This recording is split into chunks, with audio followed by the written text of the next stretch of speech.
Hello everyone, welcome back to my channel. Friends, काफ़ी time के बाद मैं आप लोग के लिए लेकर आई हूँ रियल ब्राइडल मेकअप। तो मैं अपने पार्लर में किस तरह से मेकअप करती हूँ स्टेप बाय स्टेप, तो आज मैं आपको सारी चीज़ें डिटेल में बताने वाली हूँ। तो फ्रेंड्स, आप भी बहुत ही ध्यान से पूरी वीडियो को देखिएगा, तभी आपको समझ में आएगा। और फ्रेंड्स, अगर आपने मेरे चैनल को अभी तक सब्सक्राइब नहीं किया है तो सब्सक्राइब कर सकते हैं। आपको बहुत ही अच्छी ट्रिक और टिप सीखने को मिलेगी। तो मैं आपको रियल ब्राइड के ऊपर आज बात करके दिखाने वाली हूँ। तो आपको करना क्या है, सबसे पहले फ्रेंड्स, आप ना सबसे पहले ना फेस को वॉश करिएगा और इसके बाद में ही आप अपने सारे स्टेप को जो है वो स्टार्ट करिएगा। आप मेरी पिछली वीडियो में भी देखेंगे तो मैंने बहुत ही डिटेल से आपको मेकअप बताया है। तो इसी तरह फ्रेंड्स, हमने फेस वॉश करने के बाद में हमने टोनर अप्लाई किया है और इसके बाद में हम ले रहे हैं यहाँ पे डर्माडॉक का सीरम, क्योंकि ठंड का मौसम आ गया है, स्किन ड्राई हो रही है, इसके लिए हम सीरम का यूज़ कर रहे हैं। तो इस तरह से आपको पूरे फेस में जो है सीरम को अप्लाई करना है और इसके बाद में हम करेंगे मॉइस्चराइजर, क्योंकि फ्रेंड्स हमें सीरम अप्लाई करना ज़रूरी है, क्योंकि स्किन आपकी बहुत ही ड्राई है, नहीं तो फिर आपका मेकअप जो है वो केकी दिखेगा। इसलिए आपको स्किन प्रिपरेशन जो है वो बहुत ही अच्छे से करनी है। तो इसी तरह से हम अब करेंगे मॉइस्चराइज़र। तो फ्रेंड्स, हम मॉइस्चराइज़र के लिए ले रहे हैं आज एम्ब्रोलिस का मॉइस्चराइज़र, जो कि ठंड के लिए ये बहुत ही अच्छा मॉइस्चराइज़र है। तो आप इसे अप्लाई कर सकते हैं, या कि आपके पास कोई और भी मॉइस्चराइज़र है तो आप उसे अप्लाई कर सकते हैं। तो इस तरह से हमने पूरे फेस में जो है वो मॉइस्चराइज़र बहुत ही अच्छे तरीके से अप्लाई कर रहे हैं। तो इस तरह से आपको मसाज करते हुए और पूरे फेस में जो है मॉइस्चराइज़र अप्लाई करना है। और इसके बाद में हम ले रहे हैं कलर बार का प्राइमर। तो फ्रेंड्स, आपको टी जोन में फोकस करते हुए आप अपने फेस में जो है वो प्राइमर को अप्लाई करेंगे। तो इसी तरीके से हमने प्राइमर को अप्लाई करने के बाद छोड़ा 5 से 7 मिनट का गैप देते हुए, और हम ले रहे हैं यहाँ पे हिलेरी अरोड़ा का कंसीलर, जो कि येलो टोन में है। तो इससे हम अपने पिगमेंटेशन एंड डार्क सर्कल को जो है वो छुपाएंगे। तो इस तरह से आपको जहाँ पे भी लग रहा है कि हमारे स्किन में अनइवन स्किन दिख रही है तो आप उसे हाइड करेंगे और इसके बाद ही आप प्रोडक्ट जो है वो दूसरा अप्लाई करेंगे। तो आपको कलर करेक्टिंग करना उतना ही ज़रूरी है, क्योंकि फ्रेंड्स अगर आप ये स्टेप जो है स्किप करते हैं कब में हो सकता है कि उतनी शाइन एंड ग्लो ना दिखे, इसलिए आपको पूरे स्टेप करने ज़रूरी है। तो आप फ्रेंड्स, कलर करेक्टिंग में क्या होता है कि जो भी आपकी पिगमेंटेशन है या कि जो भी प्रॉब्लम है उसे आप हाइड करते हैं, तो आपका जो बेस है वो बहुत ही अच्छा फाइन दिखता है, क्योंकि बहुत ही फ्लॉलेस भी होता है और उसमें आपके सारे पिगमेंटेशन हाइड हो जाते हैं। इसके लिए आपका बेस जो है बहुत ही स्मूथली दिखता है, एक टोन बन जाता है आपके स्किन का जो आपको चाहिए है, क्योंकि आपने तो सारी प्रॉब्लम को हाइड कर दिया है। तो इसके लिए आपका जो बेस है वो बहुत ही अच्छा दिखता है आपके स्किन टोन का। तो इस तरह से मैंने हिलेरी अरोड़ा का कंसीलर जो अप्लाई किया था, मुझे उसमें से ज़्यादा अच्छी कवरेज नहीं लग रही थी, तो मैंने RS ब्यूटी का येलो कंसीलर यहाँ पे ले रही हूँ। जहाँ पे भी मेरे को नहीं लग रहा था अच्छा कवरेज, वहाँ पे मैंने इसे अप्लाई किया है दोबारा से। तो इस तरह से आपके पास कोई थिक कंसीलर हो तो आप उसे भी अप्लाई कर सकते हैं। वो लिक्विड कंसीलर था तो वो ज़्यादा मतलब हाइड नहीं कर रहा था अच्छे से, तो मैंने दोबारा से इसे, क्योंकि आप ना कंसीलर जो है बहुत ही अच्छे से आपको करना है, क्योंकि आप जब पूरा मेकअप कर लेंगे बाद में कोई भी प्रॉब्लम होगी आप उसे सॉल्व नहीं कर पाएंगे। तो इसलिए आप पहले से ही कलर करेक्टिंग और आपका जो CTM होता है उसमें आप बहुत ही अच्छे से ध्यान दे के मतलब आपको सारे स्टेप को जो है वो करना है, क्योंकि आप जब मेकअप कर लेते हैं इसके बाद में आप ना कोई भी गलती को छुपा नहीं सकते। इसलिए आप इन सारी चीज़ों को, छोटी छोटी जो चीज़ें हैं उन्हें आप बहुत अच्छे से करिए, तो आपका मेकअप में कोई भी दिक्कत नहीं आएगी। तो फ्रेंड्स, इस तरह से मैंने डबल कोटिंग करते हुए येलो टोन का कंसीलर उसे बहुत ही अच्छे से ब्लेंड किया, क्योंकि ये थोड़ा सा क्रीमी है तो ब्लेंड करने में टाइम लगेगा और ठंड के मौसम में ब्लेंडिंग में थोड़ा ज़्यादा टाइम देना होता है। तो इस तरह से हमने येलो कंसीलर को भी बहुत ही अच्छे से जो है वो ब्लेंड किया है। तो फ्रेंड्स, इसी तरीके से आपको ब्लेंड करना है। फिर मैंने फॉरएवर 52 का फाउंडेशन लिया है एग्जैक्ट इनके स्किन टोन का, क्योंकि मेरा फाउंडेशन क्या था कि फूट गया था, तो मैंने ना इसे प्लास्टिक की डिबिया में निकाल के रखा, इसलिए मैं आपको नहीं दिखा रही हूँ। और फ्रेंड्स, रियल जब हम क्लाइंट का काम करते हैं तो हो सकता है कि बीच में हमें बहुत जल्दी रहती है और हम प्रोडक्ट नहीं भी दिखा पाते हैं कहीं कहीं पे, तो मैंने और भी वीडियो डाली है, उसमें आपको प्रोडक्ट भी साथ में दिखाए हैं, तो आप वहाँ से बहुत ही अच्छे से उस वीडियो से भी सीख सकते हैं। और इसमें से आपको क्या है कि बहुत ही अच्छे से देखना है, क्योंकि हम रियल ब्राइड का जो है मेकअप कर रहे हैं, तो इसमें हम किस तरह से मेकअप देते हैं, तो आप ये सारी चीज़ें आप इस वीडियो में सीखेंगे। तो फ्रेंड्स आप बहुत ही अच्छे से देखिएगा, क्योंकि हम रियल जब क्लाइंट का काम करते हैं तो हम उनके अकॉर्डिंग ही उनको मतलब करने की कोशिश करते हैं, क्योंकि उनको क्या चीज़ चाहिए हम उनसे पूछते हैं। तो अपना जब कस्टमर हमें बताता है कि हमें किस तरह का मेकअप चाहिए, तो हम उसी अकॉर्डिंग उनका मेकअप करते हैं। तो फ्रेंड्स हमने ना उनके एग्जैक्ट स्किन टोन का जो फाउंडेशन है, हमने नेक में भी उसे अप्लाई किया है, क्योंकि हमारा जो स्किन टोन है वो इवन हो सके। अभी आपको बहुत ज़्यादा डार्क लग रहा था, तो हमने थोड़ा इसे जो है वो अच्छे से फिनिशिंग देते हुए अप्लाई किया है, ताकि हमारा फेस और नेक बराबर दिखे। क्योंकि आपको मेकअप जब करते हैं तो आपको बहुत ही ज़्यादा ब्राइट नहीं करना होता है कि आपका जो कलर है वो बहुत ही ज़्यादा फेस का वाइट हो जाए, तो इस तरह से आपको नहीं करना है। अब यहाँ पे हमने सेम फॉरएवर 52 का फाउंडेशन लेते हुए इनकी स्किन टोन से 2 टोन हमने लाइटर लिया है, और उसे हम पूरे फेस में जो है वो ब्लेंड कर रहे हैं। तो फ्रेंड्स आपको ना फाउंडेशन जो चूज़ करते हैं, यानी आप अपने स्किन टोन से 1 टोन या 2 टोन जो है वो लाइटर ले सकते हैं, उससे ज़्यादा आपको गोरा नहीं करना है। क्योंकि आपका जब मेकअप करते हैं और उसे पाउडर लॉकिंग के बाद जब आपका मेकअप लास्ट में सेट होता है, तो आपके स्किन टोन का एकदम मैच का हो जाता है। तो इस तरह से फाउंडेशन जो है वो बहुत ही अच्छे से आप सेलेक्ट करें, यानी कि स्किन के मैचिंग का ही होना चाहिए। तो इस तरह से हमने पूरे नेक में भी अच्छे से फाउंडेशन को कवर किया। और फ्रेंड्स हमें ना बहुत ही अच्छी ब्लेंडिंग रखनी है, तो हमने 4 से 5 मिनट देते हुए ब्लेंडिंग किया। अब हम स्विस ब्यूटी का कंसीलर लेके इनके जो है वो हाईलाइटिंग कर रहे हैं। अंडर आइज़ के नीचे हमारा दबा हुआ पार्ट होता है उसे उभारने के लिए, और नोज़ के ऊपर भी कर रहे हैं, यहाँ पे चिन पे भी किया, फोरहेड पे। तो इस तरह से आपको ना हाईलाइटिंग पार्ट पे आपको कंसीलर जो है वो अप्लाई करना है। आप देख रहे हैं कि हमने किस किस जगह पे कंसीलर जो है अप्लाई करना होता है, जिससे हमारा फेस जो है वो बहुत ही अच्छा ब्राइट दिखे। तो इस तरह से हमने जो है कंसीलर अप्लाई किया। अब फ्रेंड्स हम इसे करेंगे ब्लेंड, तो बहुत ही लाइट हैंड से आपको ब्लेंडिंग रखनी है।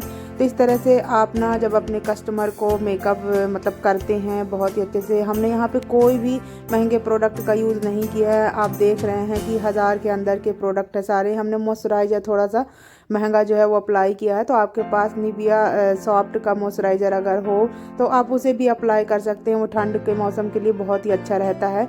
मतलब आपको कम बजट में बहुत ही अच्छा मॉइस्चराइज़र मिल जाता है। तो फ्रेंड्स आप भी ना इस तरह के प्रोडक्ट मतलब कम प्राइस के प्रोडक्ट से आप इतना अच्छा मेकअप कर सकते हैं। बस आपको टेक्निक अच्छी आनी चाहिए, क्योंकि उसी से आप बहुत ही अच्छा मेकअप कर सकते हैं। आपको प्रोडक्ट बहुत ज़्यादा महंगे लेने की ज़रूरत नहीं है। आपके हाथों में जो है वो कला होनी चाहिए कि आपको इन प्रोडक्ट को यूज़ करके बहुत ही अच्छा काम करना है, तो आप भी बहुत ही अच्छे से मेकअप कर पाएंगे। तो फ्रेंड्स हमने जो है वो ब्लेंड किया हाईलाइटिंग एरिया पे अपने कंसीलर को, और इसके बाद में हम ले रहे हैं इनसाइड की कंसीलर पैलेट में से जो डार्क शेड है उसमें से हम कर रहे हैं कंटूरिंग। तो आपके स्किन टोन से 3 से 4 शेड जो है वो डार्क होना चाहिए। कंटूरिंग का आपका जो शेड है उससे आपके फेस का जो फीचर्स है उसे आप ना कट कर पाएंगे। जहाँ पे भी फैट होता है तो वहाँ से आप ना इस कलर को जो है कंटूरिंग को अप्लाई करना है। आप देख रहे हैं कि चिन भी थोड़ा सा मतलब ज़्यादा दिख रही है, तो हमने ना क्रीम प्रोडक्ट से जब कंटूरिंग करते हैं तो थोड़ा अच्छे से ही हमारे फेस के जो फीचर्स उभरे हुए होते हैं, यानी कि जो बहुत ही ज़्यादा फैटी पार्ट्स होते हैं वो कट हो जाते हैं। आप देख रहे हैं कि कितने अच्छे से हमने ब्लेंड कर। एक टिप होता है ब्यूटी ब्लेंडर में, आप ना एक टिप के साइड से ही डार्क कलर उठाइए, मतलब ब्लेंड करिए, नहीं तो आप अलग से भी ब्यूटी ब्लेंडर रख सकते हैं। क्योंकि आपको जब एक ही ब्यूटी ब्लेंडर से काम करना है तो आपको ध्यान से ब्लेंड करना है, ताकि आपका भी मतलब फाउंडेशन डार्क ना हो जाए। इसकी वजह से आपको 2 ब्यूटी ब्लेंडर भी यूज कर सकते हैं। इस तरह से ब्लेंड करना है आपको बहुत ही लाइट हैंड से। फ्रेंड्स हमने जो क्रीम प्रोडक्ट से कंटूरिंग की है, अब हम इसे पाउडर प्रोडक्ट से भी कंटूरिंग करेंगे। तो क्योंकि हमें ना क्रीम प्रोडक्ट के बाद डायरेक्टली ऐसे ही आपको लूज़ पाउडर सेट नहीं करना है। जहाँ पे हमने फाउंडेशन अप्लाई किया है वहाँ पे हम लूज़ पाउडर यूज़ करेंगे, और जहाँ पे हमने कंटूरिंग की है वहाँ पे डार्क शेड का कंटूर पैलेट होते हैं उसमें से पाउडर प्रोडक्ट लेना है और हम उसे सेट करेंगे। तो और जब हम ब्लश भी लिक्विड लगाते हैं ना फ्रेंड्स, तो हम उसे पाउडर ब्लश से सेट करते हैं। तो आपको ये चीज़ जो है वो ध्यान में रखनी है कि आपको क्रीम के बाद पाउडर प्रोडक्ट से जो है वो सेट करना है। तो इस तरह से हमने ना कंटूर को ब्लेंड किया और हम ले रहे हैं लूज़ पाउडर। तो फ्रेंड्स आप ना एक चीज़ का ध्यान रखिएगा कि आपके अंडर आइज़ के नीचे जो क्रीज बन जाती है आप उसे ब्लेंड करिए और इसके बाद में ही आपको पाउडर से सेट करना है, नहीं तो आपकी क्रीज जो है वो वैसी ही रहेगी। तो आप ना इस तरह से आप जब पाउडर सेट करते हैं उसके पहले ही आप अपने क्रीज लाइन को, जहाँ पे भी क्रीज है आपके अंडर आइज के नीचे, तो आप उस तरह से ब्लेंड कर लीजिए। इसके बाद में पाउडर से सेट करिए तो आपका जो क्रीज लाइन है वो बहुत ही अच्छे से वहाँ से रिमूव हो जाएगा, बहुत ही स्मूथली ब्लेंड हो जाएगा। और फिर इसके बाद में आपको करना है लॉकिंग। तो इस तरह से हमने नेक में भी अच्छे से लूज़ पाउडर को जो है वो अप्लाई किया है। आपको लूज़ पाउडर से लॉक करना ज़रूरी रहता है क्योंकि आपका बेस जो है वो बहुत ही अच्छे से लॉन्ग लास्टिंग हो जाता है, क्योंकि हमने अभी सारे क्रीम प्रोडक्ट यूज़ किए हैं। अब हम इसे पाउडर से सेट कर रहे हैं। आप देख रहे हैं जहाँ पे भी मैंने कंटूरिंग किया वहाँ पे मैंने उस पार्ट को छोड़ा है, क्योंकि अभी मैं पाउडर प्रोडक्ट से सेट करूँगी कंटूरिंग को भी। तो आप ना इस तरह से पाउडर से सेट करना है आपको। यहाँ पे मैंने RS ब्यूटी का लूज़ पाउडर जो है वो यूज़ किया था और इसके बाद में कंटूरिंग को सेट करने के लिए मैंने ना पाउडर प्रोडक्ट लिया है जो कि आई मैजिक का पैलेट है कंटूरिंग। तो उसमें से मैं ब्राउन शेड लिया है और इस तरह से मैंने ब्लेंड किया। तो फ्रेंड्स आपको कंटूरिंग को भी बहुत ही अच्छे से सेट करना है, जहाँ पे भी आपका कंटूरिंग पार्ट होता है इस तरह से आपको उसे सेट करना है। मैंने चिन में भी बहुत अच्छे से अप्लाई किया और फोरहेड में भी, नोज़ पे भी। तो आपको जहाँ जहाँ पे अपने क्रीम प्रोडक्ट लगाया था वहाँ पे आपको पाउडर से सेट करना है। तो इस तरह से आप ध्यान दीजिएगा ताकि आप भी इस तरह का मेकअप कर पाएँ। तो फ्रेंड्स आपको पहले इस स्टेप से पूरा देखना होगा, तभी आप कर पाएंगे बहुत ही अच्छे से। तो इस तरह से हमने ना पूरे फेस को जो है पाउडर से सेट किया और हम करेंगे फ्रेंड्स अब इनका ब्लश। तो ब्लश हमें कहाँ पे करना रहता है, जहाँ पे हमने कंटूरिंग की है जस्ट उसके ऊपर, क्योंकि ये तीन चीज़ें जो है वो एक दूसरे के ओवरलैप रहती हैं, यानी कि कोई भी चीज़ आपको दिखेंगी नहीं, क्योंकि कंटूरिंग के जस्ट ऊपर आपका ब्लश होता है और ब्लश के ऊपर हाइलाइटर होता है। तो इस तरह से तीन चीज़ें इकट्ठा लगती हैं, लेकिन उनको तीनों का इफ़ेक्ट आपको दिखता है, क्योंकि कंटूरिंग और ब्लश और हाइलाइटर आपको तीनों ही चीज़ें दिखनी चाहिए ताकि आपका जो मेकअप है वो बहुत ही अच्छा दिखे। इस तरह से हमने ना ब्लश के लिए लिया है आई मैजिक का पैलेट। तो फ्रेंड्स हमने इनको बोला है कि आप हल्का सा स्माइल दीजिए। तो इस तरह से अगर नहीं भी देती तब भी आपको ये चीज़ मतलब अच्छे से करनी है। अगर आपके ब्रश में बहुत ज़्यादा प्रोडक्ट आ जाता है तो आप ना क्या कर सकते हैं कि आप दोनों साइड थोड़ा थोड़ा ब्लेंड करेंगे तो आपका जो प्रोडक्ट है वो डिवाइड हो जाएगा, तो एक ही साइड आपका ज़्यादा प्रोडक्ट नहीं लगेगा। ये भी एक टेक्निक होती है। आपको एक ही जगह पे प्रोडक्ट अगर ज़्यादा आ रहा है तो वहीं पे आपको ब्लेंड नहीं करना, आपको दूसरे साइड भी हल्का सा ब्रश से ब्लेंड करना है उसे, ताकि आपका प्रोडक्ट जो है वो मिनिमल हो जाए। तो फ्रेंड्स इस तरह से हमने दोनों साइड इनका ब्लश किया है। आप ना रियल क्लाइंट पे जब आप वर्क करते हैं तो फ्रेंड्स आप अपनी मर्जी नहीं चला सकते हैं। जब आपका क्लाइंट बोलेगा कि हमें बहुत ज़्यादा ब्लश नहीं करना है तो आप नहीं करेंगे, क्योंकि आपका मेकअप भले ही चाहे कैसा भी दिखे लेकिन आप अपने कस्टमर के अकॉर्डिंग करेंगे। आपको सामने से कोई भी कुछ कहे लेकिन आपको नहीं सुनना है, क्योंकि आपका जो बंदा मेकअप कराने आया है वो खुश होना चाहिए, इससे आपको ज़्यादा खुशी मिलेगी। तो आप उनके मन का ही करिए, तो वो खुश रहेंगे तो आपको भी खुशी होगी। तो फ्रेंड्स इसी तरह से मैंने इनका जो है वो बेस कंप्लीट किया है। अब हम करेंगे आई मेकअप। तो जो भी क्रीज लाइन है उसे हम ब्लर आउट करने के बाद में करेंगे आई मेकअप। तो फ्रेंड्स हमने आई मेकअप करने के लिए सबसे पहले मैं लाइट पीच कलर का ले रही हूँ, यहाँ पे आप ऑरेंज भी बोल सकते हैं। मैंने लाइट ऑरेंज कलर उठाया है और इसे क्रीज लाइन में ब्लेंड कर रही हूँ। आप देख रहे हैं कि किस तरह से मैं ब्रश चला रही हूँ। तो आपको ब्रश चलाने का जो तरीका होना चाहिए वो क्लॉकवाइज एंड एंटी क्लॉकवाइज ही होना चाहिए। तो आपको क्लॉकवाइज करते अंदर इनर कॉर्नर के साइड में जाना है और एंटी क्लॉकवाइज आपको आउटर कॉर्नर के साइड आना है। सेम टेक्निक से आप अपने कलर को जो है वो ब्लेंड करिए।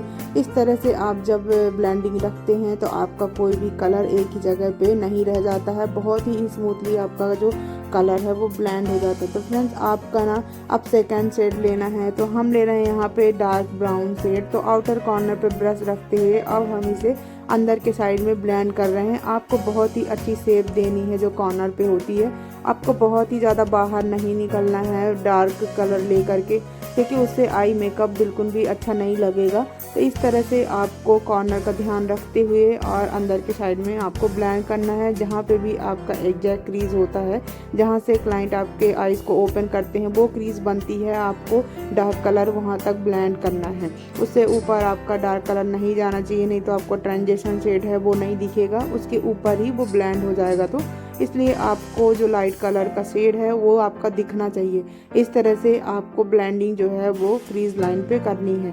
आपका कलर बहुत ही ज़्यादा बाहर नहीं होना चाहिए, दोनों आई मेकअप जो है वो आपके सेम दिखने चाहिए, इस बात का आपको ध्यान रखना है।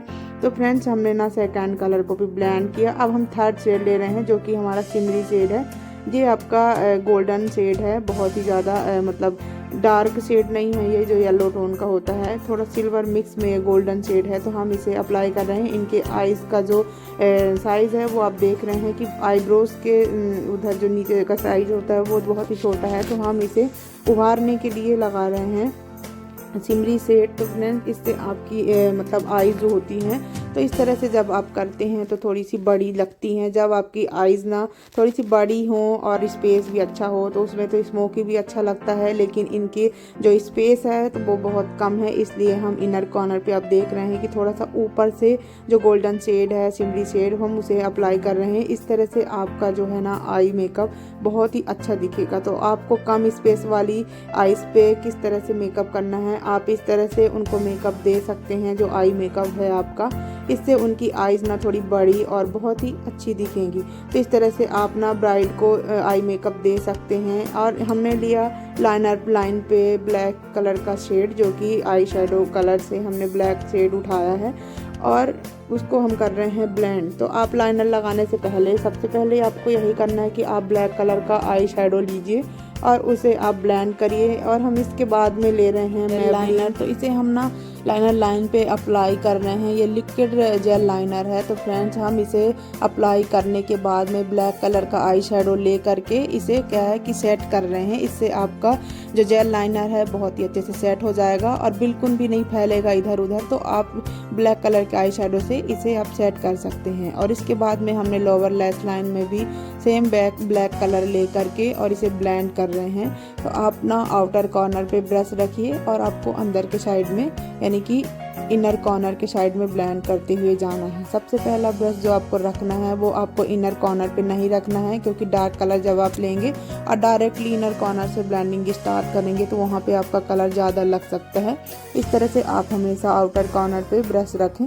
स्मॉल ब्रश लीजिए ताकि आपके क्लाइंट के आईज पे भी नहीं जाना चाहिए। बहुत ही अच्छे से आप उनको ऊपर देखने को बोलेंगे, आप इजीली लगा पाएंगे। थोड़ा आराम से ही लगाइएगा ताकि गलती से भी ब्रश उनकी आंखों में ना जाए, नहीं तो आंसू भी आ सकते हैं। इस तरह से आपको बड़ा ब्लेंडिंग ब्रश लेते हुए आपको पाउडर लेना है और उसे ब्लेंड करना है। थोड़ा नीचे ब्रश रख के आपको ब्लेंडिंग करना है ताकि आपका बहुत ही अच्छे से जो ब्लैक कलर है वो भी सेट हो जाए और आपकी जो भी क्रीज हो वो भी ब्लेयर आउट हो जाए। तो इस तरह से जब आप करते हैं तो आपका जो है आई मेकअप है लोअर लैश लाइन वो बिल्कुल भी नहीं फैलती है। इस तरह से आप इस टेक्निक को ज़रूर करिएगा। ये भी आपको छोटी ट्रिक लग रही होगी पर बहुत ही काम की चीज़ है। तो इस तरह से आप अप्लाई करेंगे। हम यहाँ पे कर रहे हैं आईब्रोज को डिफाइन। तो पास अगर आईब्रो किट है तो आप उसमें से भी आईब्रोज को सेट कर सकते हैं, नहीं तो आपके आई शेडो में डार्क ब्राउन कलर का शेड होता है, आप उससे भी कर सकते हैं। या कि लाइट ब्राउन और हल्का सा ब्लैक कलर ले करके आप इस तरह से भी आईब्रोज को सेट कर सकते हैं। तो फ्रेंड्स, आपके पास आई शेडो भी हो उससे भी आप अच्छे तरीके से आईब्रोज को जो है वो सेट कर लेंगे। तो हमने आईब्रोज पे कलर देने के बाद में हम कर रहे हैं इस पूरी से कॉम। तो इस तरह से आपके जो भी हेयर डाउन में होते हैं आप उन्हें अच्छे से कॉम कर देते हैं तो आपकी आईब्रोज का शेप जो है वो बहुत ही अच्छे से दिखता है। अब हमने किया मस्कारा अप्लाई। तो फ्रेंड्स, अगर आपको ही मस्कारा लगाने में प्रॉब्लम होती है या फिर कहीं भी लग जाता है तो आप क्या करिए कि स्किन को अच्छे से स्ट्रेच करिए। तो आपके जो क्लाइंट हैं वो कितना भी ज़्यादा आईज को वो भी करते हैं तब भी आपका मस्कारा जो है कहीं पे भी नहीं लगता। इस तरह से आप स्किन को खींच के रखिए और मस्कारा जो है वो अप्लाई कर सकते हैं बहुत ही ईजी तरीके से। फ्रेंड्स देख रहे हैं मस्कारा के बाद कितना अच्छा वॉल्यूम आ गया है लैशेस में। तो हमने लिप को जो है वो लिप शेप देने के लिए हमने लिया स्विस ब्यूटी का lip liner, dark chocolate colour में है। तो इस तरह से आप लिप की शेप दीजिए और इसके बाद में ही आप लिपस्टिक जो है वो अप्लाई करें। तो हमने लिपस्टिक के लिए रेड और लाइट पिंक कलर का जो है वो उसमें हमने मिक्स किया है। तो आप ना इस तरह से लिपस्टिक को मिक्स एंड मैच करके भी जो शेड आप बनाएंगे उस तरह का आप बहुत ही अच्छा मतलब शेड आता है। तो फ्रेंड्स आप मिक्स मैच करके भी लगा सकते हैं। आप देखते हैं कि कितना अच्छा कलर लग रहा है। तो इस तरह से जब आप मिक्स मैच करके लगाते हैं तो आपका जो है वो कलर बहुत ही अच्छे से दिखता है। तो इसके बाद में हम कर रहे हैं ब्रा बोन को जो है वो हाईलाइट। तो हमारा मेकअप जो है वो फाइनल हो गया फ्रेंड्स। और इसके बाद में हमने किया था पैक का जो है मेकअप फिक्सर, तो हमने वो आपको नहीं दिखा पाएंगे। तो फ्रेंड्स अगर आपको इतनी मेहनत के बाद मेरी वीडियो अगर पसंद आई है तो आप ना लास्ट में लाइक, शेयर एंड सब्सक्राइब कर सकते हैं। और आपको इसी तरह का मेकअप सीखना है तो आप नेक्स्ट वीडियो भी मेरी चेक करिएगा।